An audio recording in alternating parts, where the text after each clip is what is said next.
The lights from the stage were hot against my skin, the polished wood of the podium gleaming under them. My name echoed through the hall.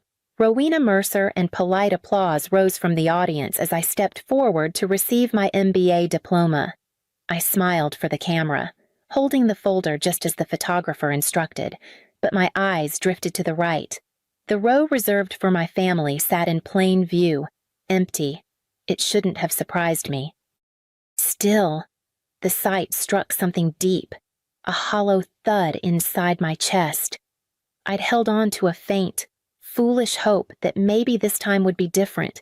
Maybe they'd set aside whatever excuse they'd conjured up and show up for me.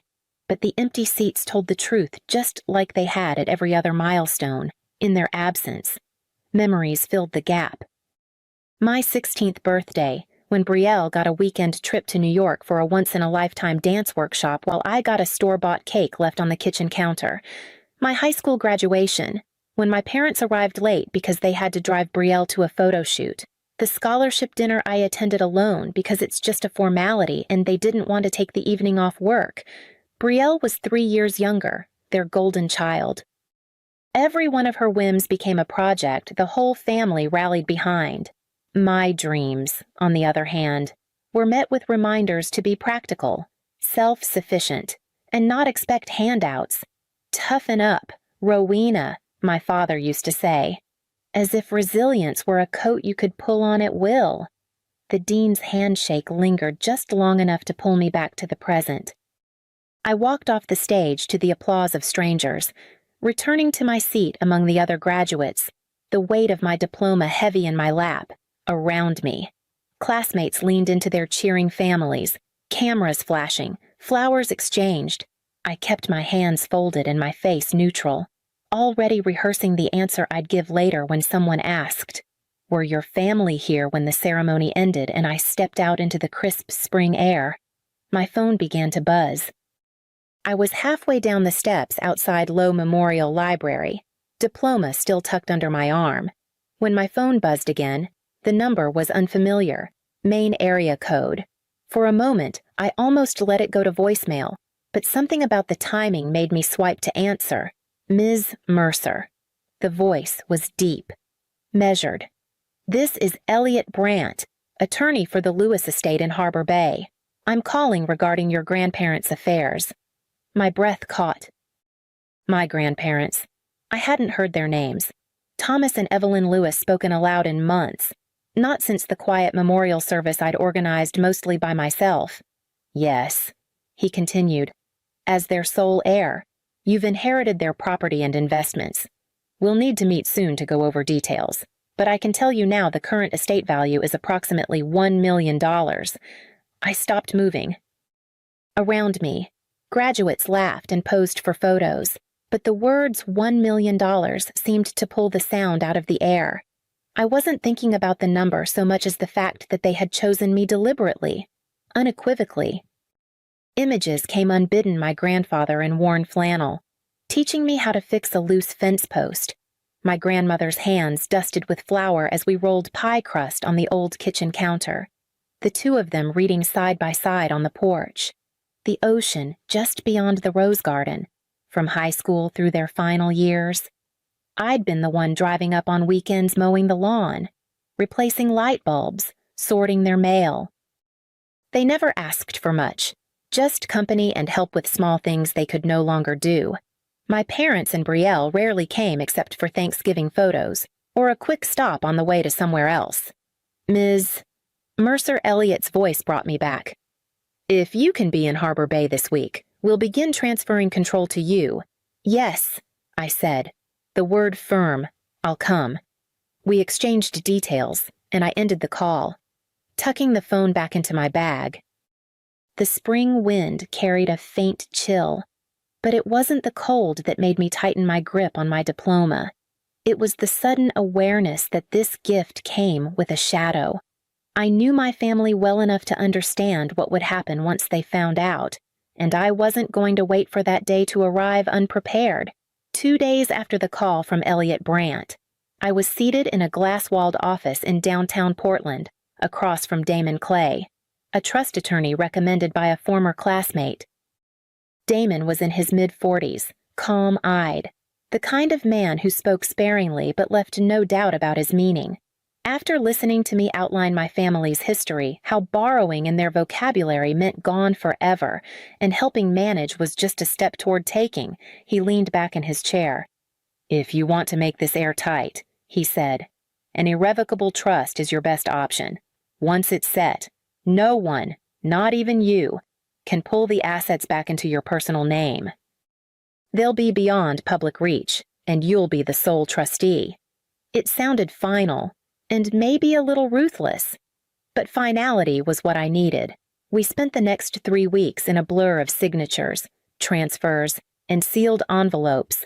Damon arranged for an LLC owned by the trust to take title to the Harbor Bay property, every utility account, every tax record, every insurance policy shifted under that entity's name. The investment accounts my grandparents left were closed. The funds moved into trust-managed holdings with dual authentication access. Only Damon and I controlled.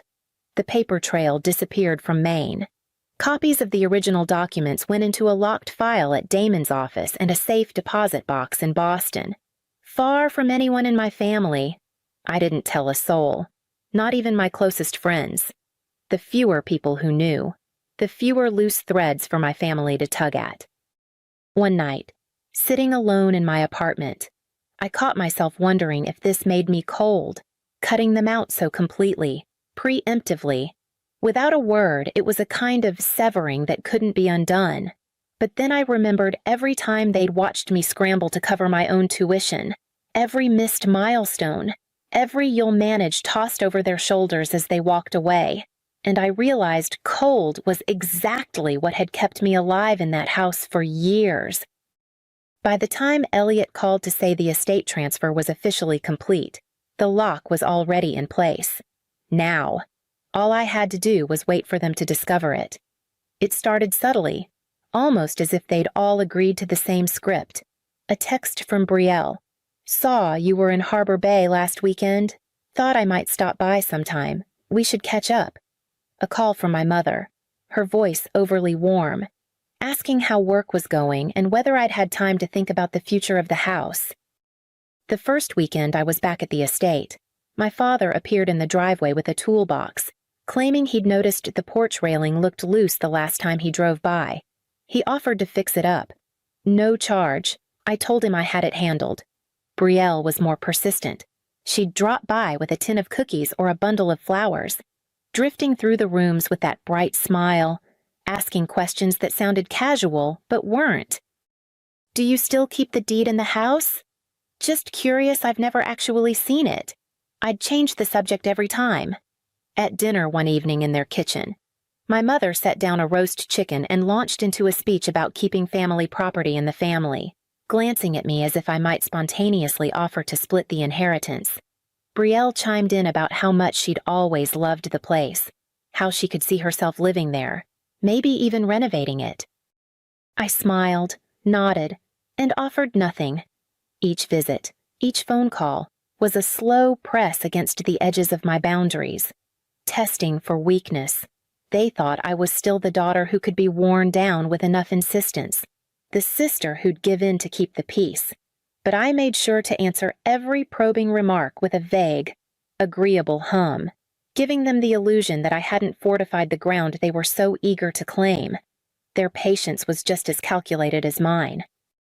And I knew, eventually, one of us would decide it was time to make the next move.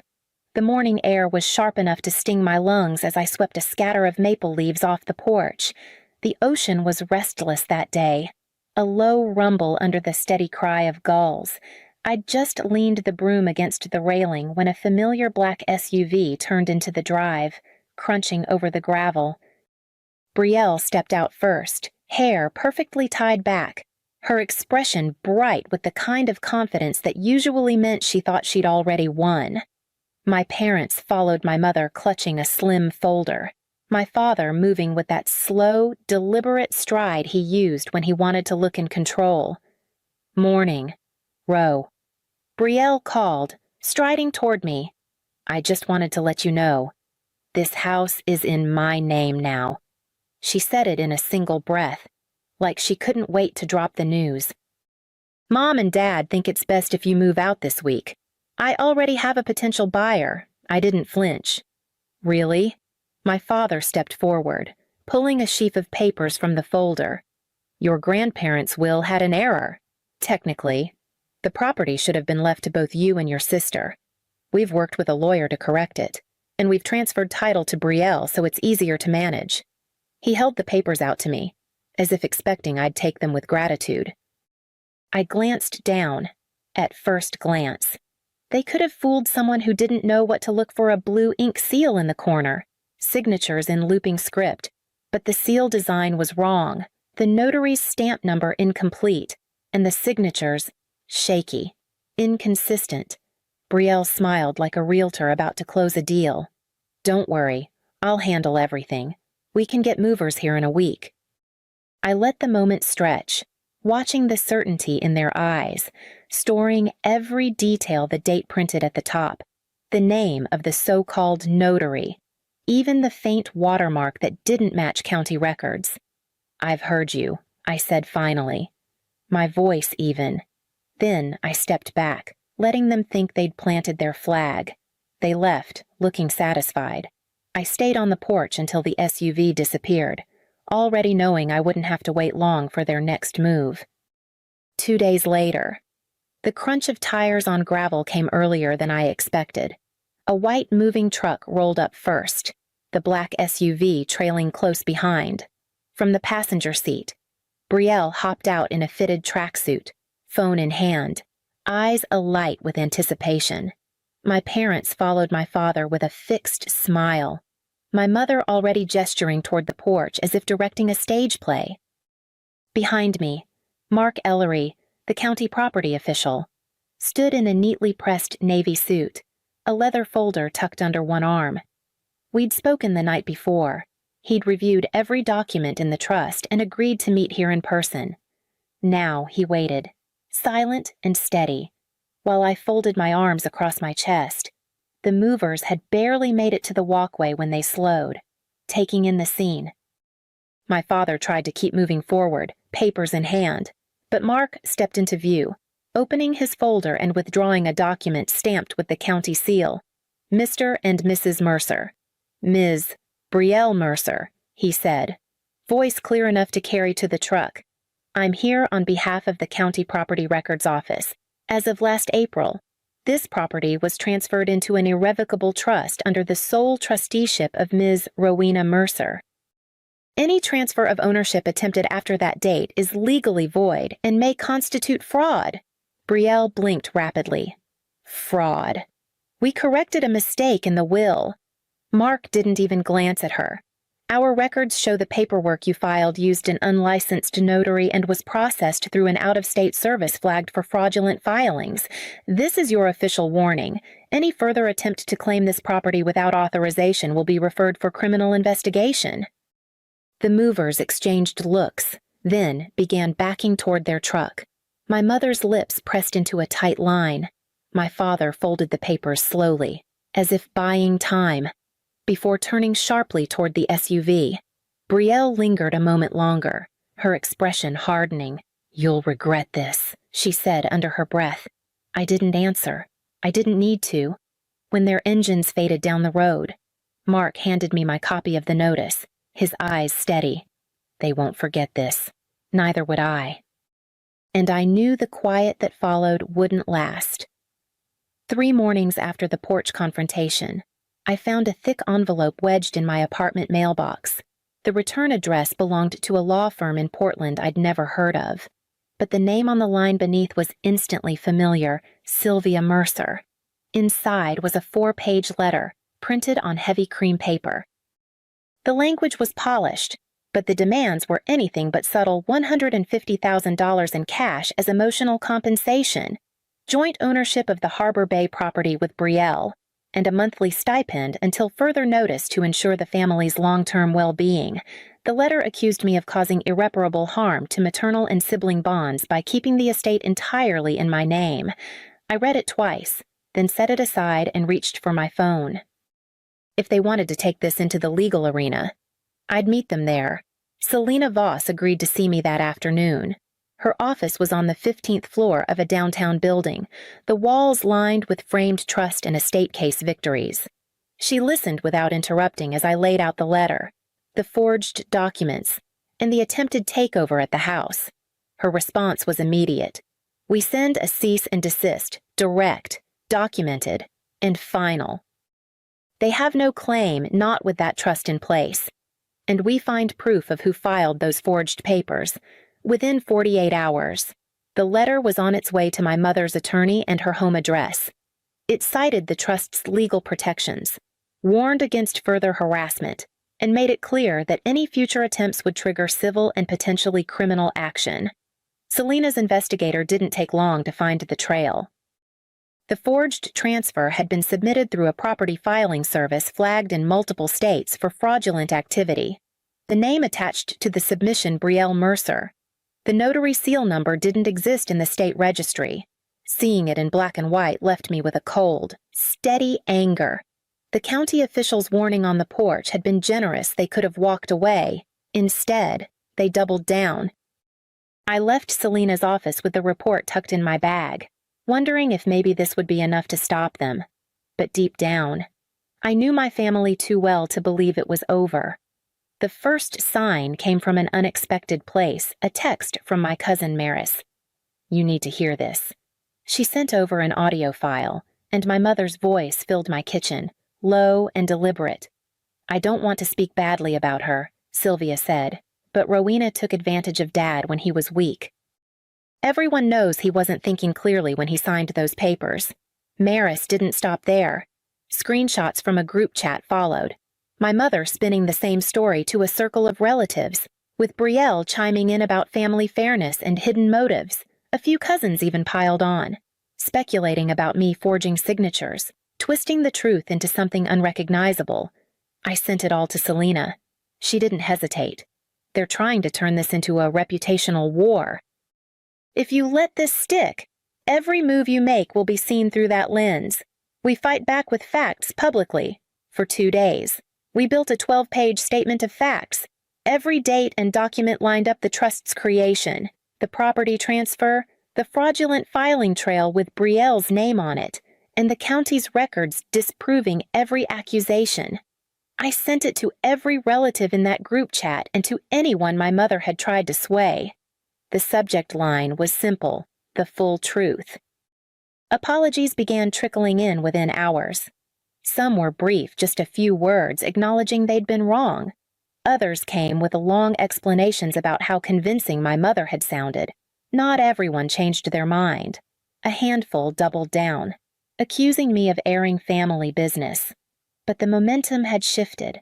The lies no longer stood unchallenged. By the end of the week, the silence from my mother's camp felt heavier than any reply. I knew they were regrouping. News of Brielle's new job came from a mutual acquaintance who thought it was great we were both doing well. A quick search confirmed it. She'd joined a luxury real estate firm known for touting ethics and client trust. I didn't waste time. Selena and I compiled the forged transfer documents, the invalid notary seal verification, and the county's fraud warning into a single indexed file. I sent it to the firm's ethics department with a short note. "This concerns your employee, Brielle Mercer, and her involvement in attempted property fraud." 3 days later, the firm terminated her. The case was forwarded to the state licensing board, which opened a formal review. That's when the counterattack came. Brielle hired a lawyer with a reputation for aggressive PR spin. He framed my actions as malicious interference in a young professional's career, feeding sympathetic quotes to a local business blog. Selena was ready. We sent the licensing board certified copies of every court-stamped document, including the cease and desist letter, the investigative report tying the fraudulent filing to Brielle, and the county's statement from the porch confrontation. The board acknowledged receipt, confirming the evidence would remain in the case record. The PR noise fizzled once the facts were on the table.